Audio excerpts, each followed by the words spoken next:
कि असदुद्दीन ओवैसी से और मजलिस से मुखालिफत किस बुनियाद पर होती है। मजलिस से मुखालिफत इस बुनियाद पर होती है कि हम सच्चाई को, चाहे पार्लियामेंट हो, संसद हो, या फिर महाराष्ट्र की विधानसभा हो, या तेलंगाना की, या फिर बिहार की विधानसभा हो, जहां पर हमारे विधायक हैं, तो इनको अच्छा नहीं लगता कि मजलिस साफ और खुले अल्फाज में मजलूम अवाम के इंसाफ के हक का उनका मुतालबा करती है। इसीलिए आज आप देखते हैं कि समाजवादी पार्टी हो या बसपा हो, आज ये परेशान है और ये कह रहे हैं कि मजलिस को रोकना है, और इल्जाम मजलिस पर लगाया जाता है कि मजलिस के लड़ने से बीजेपी को फायदा होता है। अभी हम मीडिया के लोग हमसे बात कर रहे थे, हमसे पूछ रहे थे कि अखिलेश यादव ने कहा कि उन्होंने मुसलमानों के लिए बहुत काम किया और पूरे मुसलमान उनके साथ हैं। तो हमने मीडिया को कहा कि अखिलेश यादव ने यकीनन इतना बड़ा काम किया कि उन्हीं की एक सहयोगी पार्टी के लीडर ने मीडिया से कहा कि अखिलेश यादव ने अपने ही पार्टी के 45% मुस्लिम नेताओं का टिकट काट दिया। ये अखिलेश यादव ने काम किया।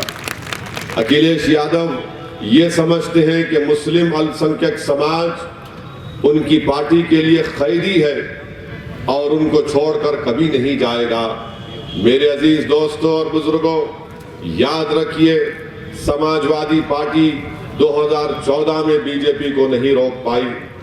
2017 में कांग्रेस से हाथ मिलाया, शिकस्त खाए। 2019 में बहन मायावती के साथ अलायंस किया, सिर्फ 15 लोकसभा की सीट पर कामयाबी मिली, बाकी तमाम करीब 65 पार्लियामेंट की सीट पर बीजेपी कामयाब हो गई। बताइए आप इसका जिम्मेदार कौन है? याद रखिए, इस चुनाव में भी अगर आप ये समझ रहे हैं कि लोग बीजेपी को रोक पाएंगे, उनकी इन बातों पर भरोसा मत करिए। अगर आप भागीदारी परिवर्तन मोर्चा के प्रत्याशी और मजलिस के उम्मीदवारों के अपने अपने वोट का इस्तेमाल करेंगे तो यकीनन उत्तर प्रदेश से बीजेपी की शिकस्त होगी और दोबारा इस प्रदेश का मुख्यमंत्री योगी आदित्यनाथ नहीं बनेंगे। मगर अगर आप ये भरोसा कर रहे हैं कि अखिलेश यादव ये करेंगे, कुछ नहीं करेंगे, अखिलेश यादव तय कर चुके हैं कि मुसलमान सिर्फ दरी बिछाना और नारे लगाना कि भैया तुझ पे जवानी कुर्बान। हम आपसे कह रहे हैं कि नारे मत लगाइए, ना दरी बिछाइए, आप अपने हक के लिए लड़िए।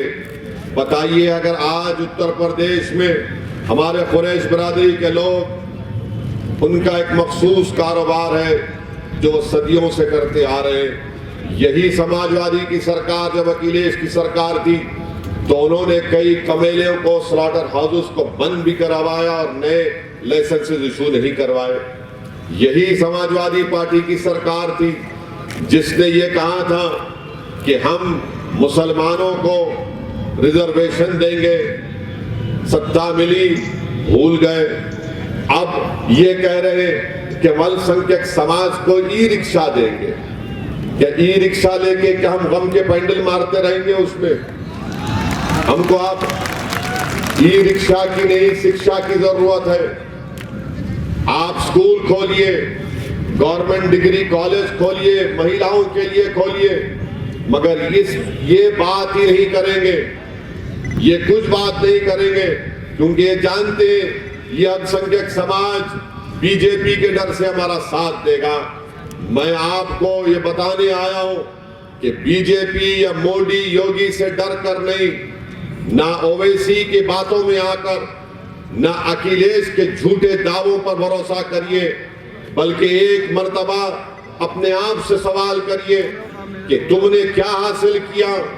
आपने बरसों इन लोगों का साथ दिया, नाइंसाफी आपको मिली, फसादात मिले, मुजफ्फरनगर का फसाद मिला, बच्चों के लिए शिक्षा नहीं मिली, नौजवानों को रोजगार नहीं मिला, तो जेल की सलाखों में उनकी जवानी को सड़ा कर रख दिया गया।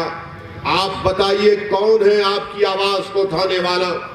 क्या समाजवादी पार्टी में कोई अल्पसंख्यक समाज का नेता तुमको नजर आता है? क्या बीएसपी में तुमको कोई अल्पसंख्यक समाज का नेता नजर आता है?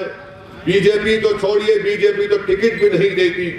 मगर आपको ये फैसला करना है कि कौन आपका हमदर्द है, कौन आपका दुश्मन है, कौन आपका रहबर है, कौन आपका रहज़न है।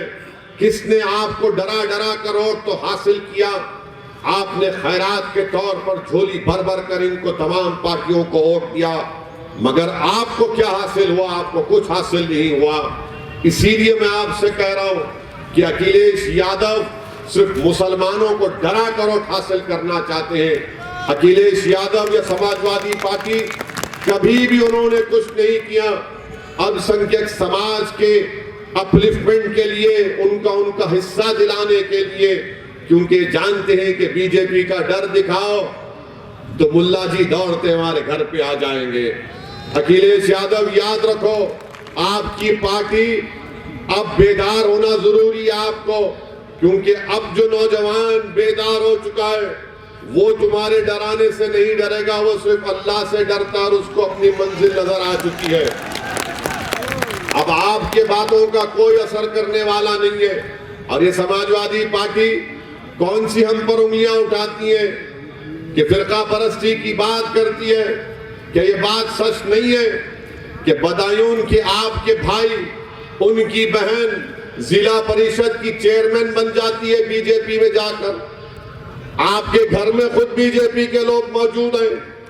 क्या इनके पिता 2019 में पार्लियामेंट के चुनाव से पहले क्या आपने खड़े होकर पार्लियामेंट में नरेंद्र मोदी को आशीर्वाद नहीं दिया था? आज बोलते हैं कि फिरका परस्ती का जहर घोला जा रहा है। यही अखिलेश मुख्यमंत्री थे तो योगी के खिलाफ मुकदमे थे, क्रिमिनल केसेस। अखिलेश यादव ने मुकदमा नहीं चलाने की फाइल पर साइन नहीं किया। क्यों नहीं किया आपने? क्या रिश्ता है आपका योगी आदित्यनाथ से? क्या मोहब्बत थी आपको कि आपने केस चलाने की फाइल पर साइन क्यों नहीं किया? ये सवालात जब मजलिस करती है तो इनको तकलीफ हो जाती है। आप सोचिए, और एक मिसाल दे रहा हूं, आजम खान जेल में, क्यों जेल में? कि उनके मंत्रालय में उन्होंने किसी का अपॉइंटमेंट कर दिया। मगर क्या अखिलेश यादव ने लखनऊ का रिवर फ्रंट का काम नहीं करवाया? वो हाईवे नहीं बनाए? क्या सब के सब उसमें साफ सुथरा काम हुआ? किसी ने मलाई नहीं खाई, किसी ने दही नहीं खाई, किसी ने लस्सी नहीं पिया, सब ऐसे ही हो गया। और आजम जेल में है, आप बाहर क्यों है? अरे मिले हुए तो आप हैं, मैच फिक्सिंग तो आप करते हैं। मेरे अजीज दोस्तों और बुजुर्गों, कितनी मिसालें दूं मैं तुम्हारे सामने। 2019 जून या जुलाई का महीना था, पार्लियामेंट में अमित शाह ने एक कानून को लाया यूएपीए को अमेंड करने का। उस कानून की तायीद समाजवादी और कांग्रेस ने की, और आकर अल्पसंख्यक समाज से, दलित समाज से, पिछड़ा समाज से, आदिवासी समाज से झूठे बातें करती है। दिल्ली में एक ऑफिसर इंस्पेक्टर रैंक ऑफिसर बैठकर किसी भी बरेली के बितरी के नौजवान को टेररिस्ट घोषित कर सकता है बगैर कोर्ट के फैसले के। इस कानून की तायीद समाजवादी पार्टी ने की।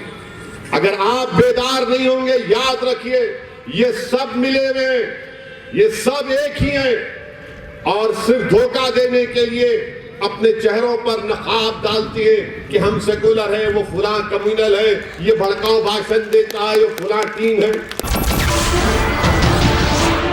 नमस्कार, मैं हूं मानक गुप्ता।